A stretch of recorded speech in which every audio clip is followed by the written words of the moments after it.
Ayan guys, habang tayo nagsasalok ng nahuli nating isda sa silong, ang ating chipmate at ang kusinero ay nagtutulong dito para gawin yatang daing itong barakuda nito. Ang daming barakuda kanina kasi silong ang ating inaryahan. Ayan, kita nyo guys, napakatalas. Sariwang sariwa, fresh na fresh.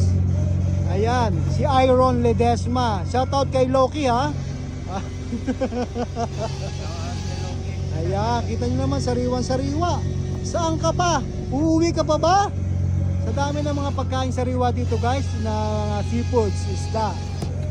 Ayan. Parang ginagalingan lalo ng pare ko ah. Barakuda yan guys ha, barakuda. Ayan. Habang kami nagsasalok ng isda, sila naman ay nagpe-prepare para sa pang-ulam namin na mamaya o tanghalian o rapunan o kung kailan naman ito madaing. Ayan, kita nyo guys, nagsasalok tayo. Maganda yung laman ng ating salok guys, oh. Ang dami pang buhay na nagkakawag-kawag na yan.